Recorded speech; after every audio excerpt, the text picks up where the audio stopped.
So, first match here, so close, and then what happened? Yeah, I think I was handling the match pretty well. The first two quarters I was really consistent. I was not missing much. In the third quarter, he started to take more risk. He was doing some really good shots, and still it got close. I think that at some point we were like 12 all, and he played a good point. So that was really close. The fourth quarter was even more closer. And I was leading all the way. I was pretty sure I was gonna make it, and suddenly it flipped over. I don't really know how, but that's a little bit unlucky. And yeah, he did some crazy shot. Congrats to him. You had the advantage of being UTS specialist. Do you think he understood the rule during the match? Or? He was pretty aware of the rule. The only thing is that he never really experienced it. So probably he was finding his rhythm with the timing of the clock during the point and everything. I feel like he was rushing a little bit in the beginning, but then he slowed down the pace, and yeah, it was. I think it was a pretty good match there. We have all the suddenness. So what was missing to take the last advantage? What could have been done? Yeah, I mean, honestly, I was feeling like I cannot lose this match with this scenario. I have to win it, and when I ended up losing, I could not believe it. But this is tennis. I mean, you never know until the end, and sometimes it goes your way, sometimes it's not, and you have to accept it.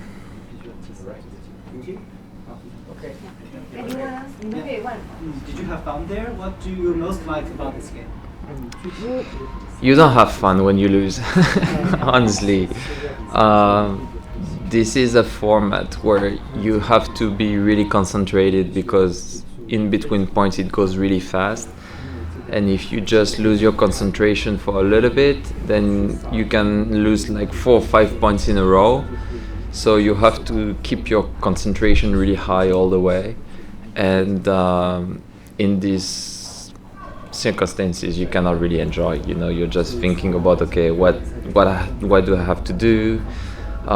Just be ready for the next one and keep on going. So you have fun when you win, and I'm not gonna have fun today.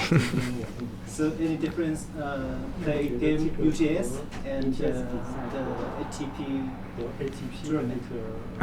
It's a lot of difference. On the ATP tour, it's way easier to concentrate.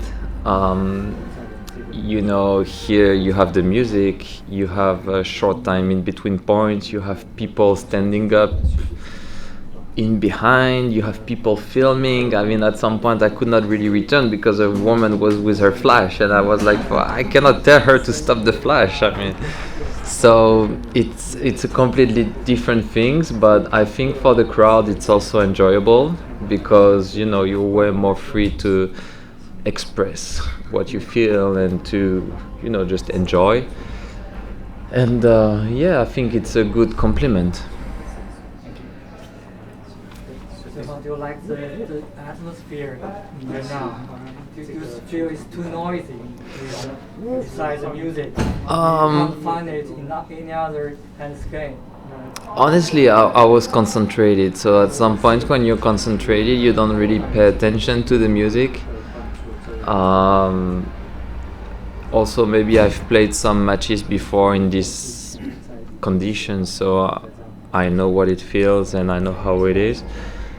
But yeah, it's different, but it's not something that was bothering me. So if it can be fun for the crowd and also not bothering the players, so why not?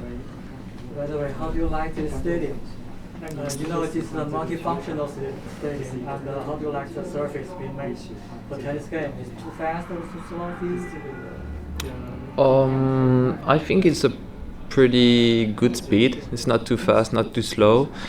It fits my game pretty well, so Yeah, I was thinking all the conditions are here today for me to win the match, and I was still not able to win it, so I'm pretty mad at myself right now. Adrian, you're on tour for a while already. What aspects of the UTS tennis format would you like to see or could imagine on the ATP tour? Like, for instance, having just one serve or like playing a card at 140 at the Grand Slam. Is this something you could imagine to happen in the future? No, I think the tour has to stay the same. Maybe you could change a couple of rules, like playing with the no let or this kind of stuff, but you don't have to make big change about the rule. But I think those kind of competitions or events, how you call, I don't know, but it's a good compliment, and the more you're gonna see those kind of things, the more the crowd is gonna love it. So I think if the ATP is willing to work together with this kind of event, it would be really good for the players, really good for tennis, because the crowd is gonna see something different, and the crowd is probably gonna love it. So it's always the same. I think Patrick is doing an amazing job building these events, and I hope the ATP is gonna understand that and gonna be helping him in the futures to promote these kind of things. I know at the moment it's not easy because the ATP is not allowing the competition to happen in the same week as a Masters 1000 or ATP 500. So it's also not easy to find the best players, but you know, it's like in everything, you have to be smart and see how you can manage to put things together, and it would be a good benefit for the player anyway. Okay, what about for the lady? Who would you say fits this format the most? Like a player, you're a very consistent player. Is this something which helps you at this format?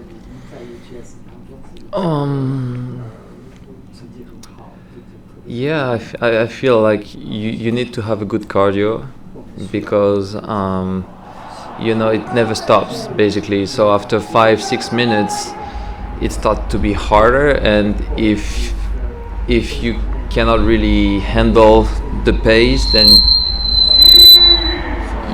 you might start losing 1, 2, 3 points in a row, and it's getting tough. So you need to be ready physically, and also the serve is pretty important. You have only one serve, so if you can handle a good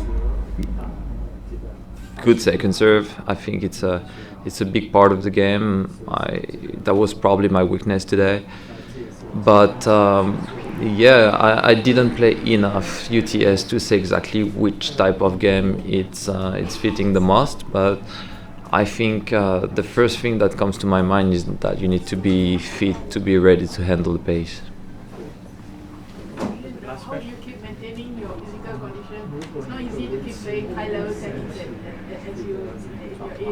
at your age. So how do you keep maintaining your hunger, your desire, and your physical condition, and what keeps motivating you to play that?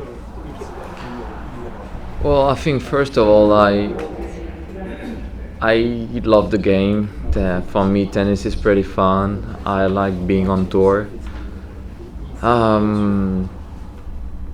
I have to be honest, it's a good life, it's a good job. I know a lot of players are complaining about playing too much, being exhausted, but at some point you need to realize that it's also a job that is pretty cool. It's giving you a good paycheck, so yeah, you need to keep your feet on the ground and realize that. But yeah, I like this life. Of course it's getting harder, you know, when I wake up in the morning it's harder to walk. I feel like my body is rusty, my body is sore, but I'm just trying my best. I feel like physically I'm definitely not as good as before, but I'm trying to still improve my tennis so it can manage a good balance.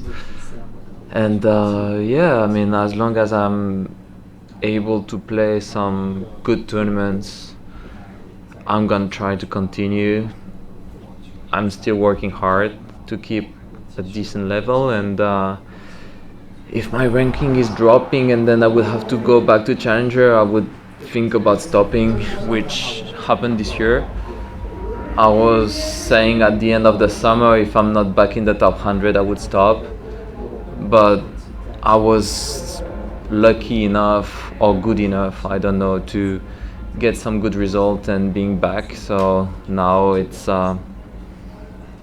nice again, let's say. Thank you very much. Sorry, we have very limited time. We've got another player waiting to come in. So thank you very much. Thank you guys, see you tomorrow. Thank you.